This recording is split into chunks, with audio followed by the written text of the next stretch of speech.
videos I put you back again on how to play. Today we're going to look at how to play the game Snatch It, which is a relatively new game from Helvetic. It says it's a frogtastic family game for 3 to 6 players. Designed by Chris Duarte Conrad with art by Kelfubis. It just came out this year, but I didn't mention that. In this game, there's 119 cards. And you are basically frogs looking to snatch up critters to eat. But then you gotta watch out for the nasty storks who are gonna look to eat you. In the deck, you get a bunch of cards with numbers 1 through 6 in purple and orange. Purple are flyers, and orange are crawlers. And then you got these 7s, which are also 0s and are swarms. That'll put all those into the deck. You also get these 2 cards here. This is the first leap card. This goes to whoever most recently saw a frog. You get to be the star player. And this card is going to tell you where the end of the game is going to be, basically. You're going to take this, put this next to the deck. It's got lines on both sides for your player count. And stick it in there around where it says. Once this comes out, the game will end. Once it comes out, you will finish out the round you're doing, and then that is it.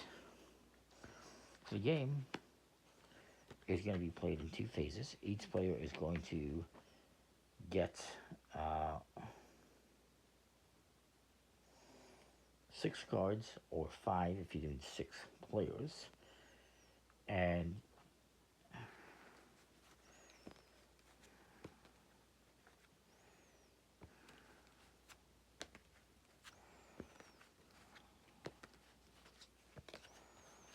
we'll do 4 players, 6 cards each, and then we're ready to go. Now,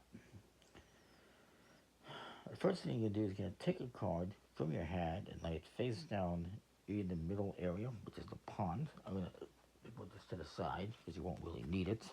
So everyone takes a card, puts it in the pond. And then we reveal them. Then we will add more cards until we have a total of 6 in the pond. Then we're ready to go. And you're going to continue playing this round, this phase, the snatching phase. You're going to be playing 2 phases, the snatching phase and then the stork phase. The snatching phase, you're going to play until either there's no more cards left here in the middle or somebody has run out of cards.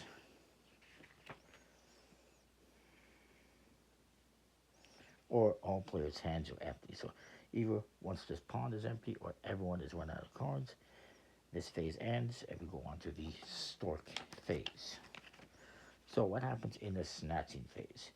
On your turn, your frog will perform 1 action. You can snatch, steal, or swallow. And these will require playing a fitting card or stack onto another card or stack. And to do so, you always have to follow the pond protocol. The pond protocol is that you must play, let's see what I have in my hand, and keep your hand secret. You have to play a purple card on a purple or an orange on an orange. The swarm can go on the purple or orange, and vice versa. The swarm counts as a 7. You can also count it as a 0 and put a 1 on it. And when you're playing cards, you not only do you have to match the color, but you have to play a card that is the same number or 1 higher. That is, I could play on the 6 a 6, or the 7. I could play on this 4 a 5, or a 4 if I had. I cannot play the 3 on any of these because it's smaller. Same with the 1. And so I can do that. That is the snatching phase. And when you do it, you get to take that card and put it into your patch of the pond in front of you.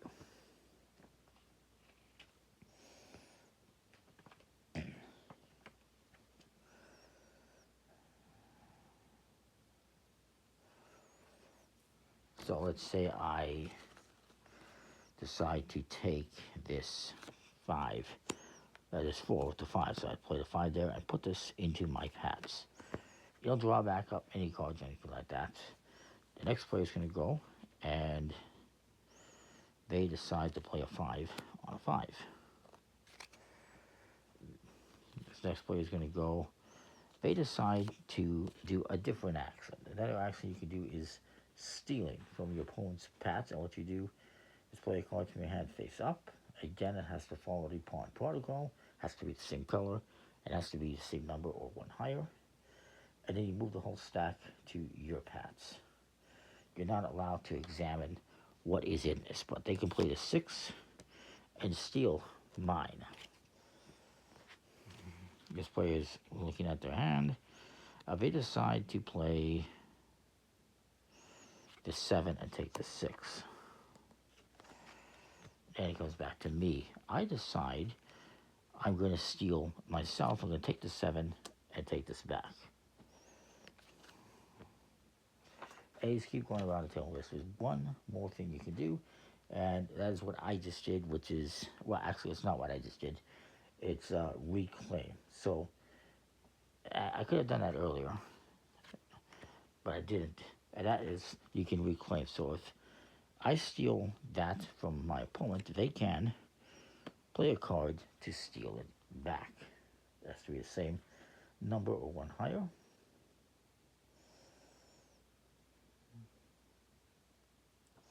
And they would take this back. So they can reclaim this after I stole it. And now I can't steal it because I don't have any cards to steal it with. This player decides to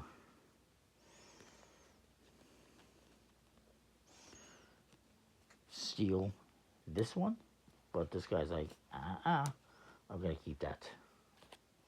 And now it's their turn. They're going to, another thing you could do in your turn, if you cannot play, you cannot steal, you cannot play, is you can swallow one of your stacks. So they can take the stack from their pads, but they have to place it onto a card in the pond, not in their place pads. So they can't do it because they don't follow the pawn protocol. We'll get to that, actually.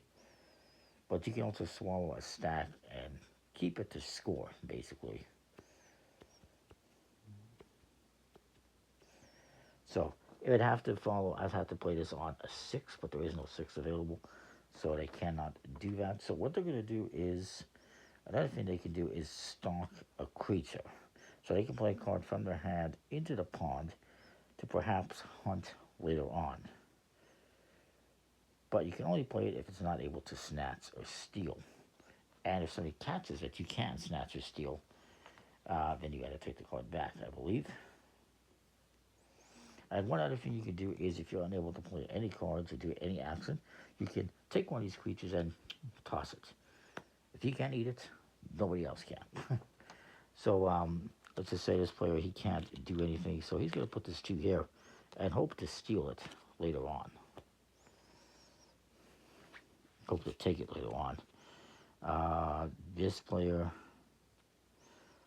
decides to take this 4. That's my turn. I will take this 2. Thank you very much. And then this guy's going to go. He's going to steal this one. Bring it over here. And then this guy's going to go. He can't play, so he's going to toss this one to make sure that somebody can't get it. And then you can see this player. They claim this one. Now, there's no cards left. That ends this snatching phase, and we move on to the stork phase. Now, again, the other thing you can do is, let's say this 5 is in the middle of the table, and this player wanted to swallow. He can take the stack, put it on the 5, put it in a pile, and it would go into a scoring pile. But they were not able to do that because there was no cards. You have to be able to take that action in order to swallow. So nobody swallowed, nobody's points are secure. That's unfortunate. So let's go to the stork phase. The first thing you're going to do is you're going to pass this first lead card to the next player. Next, you're going to refill your hand back up to 6 cards. So I got 2, 3, 4, 5, 6. 1, 2, 3, 4, 5, 6. 1, 2, 3, 4, 5, 6. And 1, 2, 3, 4. And then everyone's going to take a card from their hand. And again, put it face down into the middle of the table. And again, it's 5 cards if you're doing 6 players and not 6. If the deck is empty,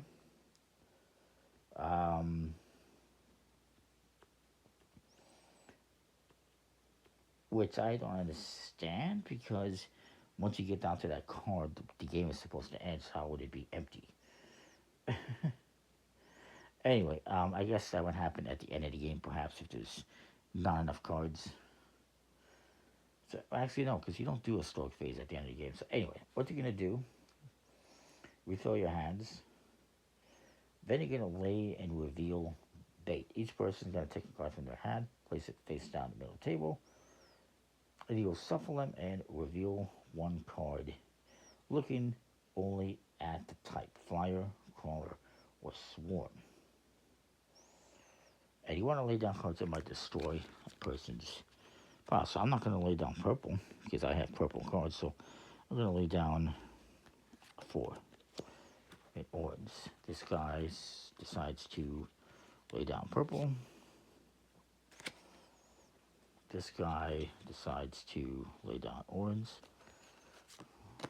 And then this guy is going to lay down purple. Nobody has any swarm cards, so that's interesting. So then, you're going to mix these up.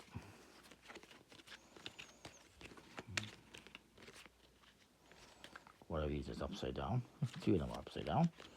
Remind, and you will reveal a card.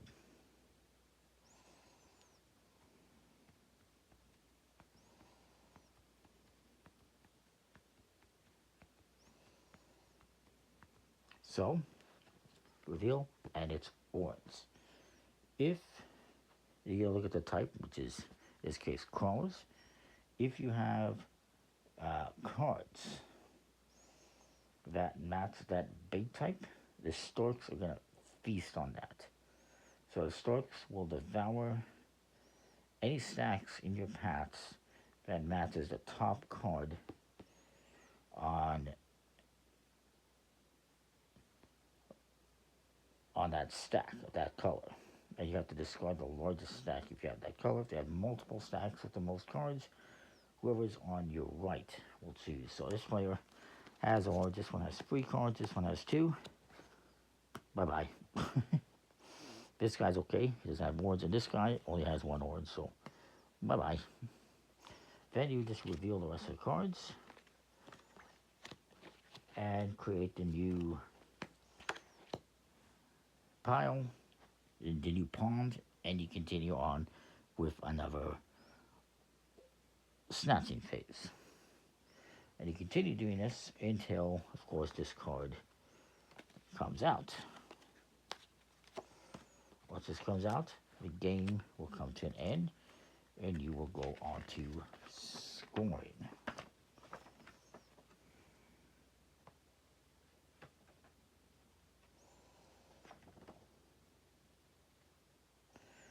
Now, if you get reveal this card in the middle